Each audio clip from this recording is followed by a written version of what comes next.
விக்ரமசிங்க சிஐடிக்கு அழைக்கப்பட்டிருக்கிறார். என்ன காரணம் என்பதை நாங்கள் பார்க்கலாம். இன்று தினம் அது தொடர்பான செய்திகளும் பத்திரிகையில் இடம்பெடுத்திருக்கிறது.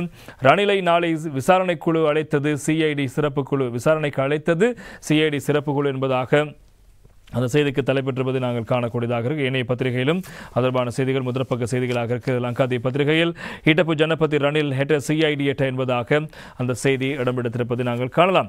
முன்னாள் ஜனாதிபதி ரணில் விக்ரமசிங்க நாளை புதன்கிழமை குற்றப்புலனாய்வு திணைக்களத்துக்கு விசாரணைகளுக்காக அழைக்கப்பட்டிருக்கிறார். அமைச்சரவை கூட்டு பொறுப்பிலான விசாரணைகளுக்காக அவர் இவ்வாறு அழைக்கப்பட்டிருப்பதாக தெரிவிக்கப்படுகிறது.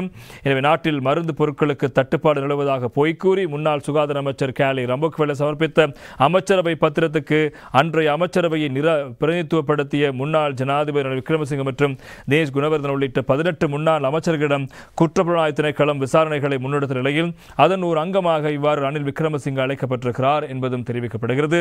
2022 ஆண்டு செப்டம்பர் மாதம் 26 முன்னாள் அமைச்சர் கேலி ரம்புக்வெல்ல 182 மருந்துகளுக்கு தட்டுப்பாடு என்றும் 17 மருந்துகள் இல்லை என்றும் மருத்துவ உபகரணங்களை கொள்வனவு செய்வதற்கு பொய்யாக அமைச்சரவை பத்திரத்தை அமைச்சரவையில் சமர்ப்பித்ததாக கடந்த 2024 நவம்பர் மாதம் 11 பிரதி சொலிசிட்டர் ஜெனரல் லக்மினி கிரிஹாகம தெரிவித்த தொடர்பிலான விசாரணைகளை ஆரம்பிப்பதற்கான நீதிமன்றில் அறிவித்திருந்தார்.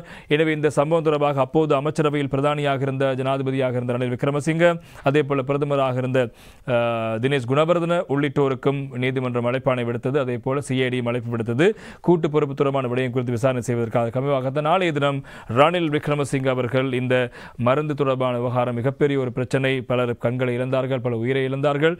இப்படியான ஒரு போலியான மருந்து கொண்டு வரப்பட்டது. அதேபோல் நாட்டில் நிதி தட்டுப்பாடு இருந்த காலப்பகுதியில் போலியான ஆவணம் தயாரித்து மருந்து இறக்குமதி செய்து அதனூடாக பணம் கொள்ளையிடப்பட்டதாகத்தான் முன்னாள் அமைச்சர் கேலி ரம்புக்வெல்ல விசாரணை மேற்கொள்ளப்பட்டு வருகிறது. அவர் இப்போது பிணையில் விடுவிக்கப்பட்டிருக்கிறார். எனவே சம்பவம்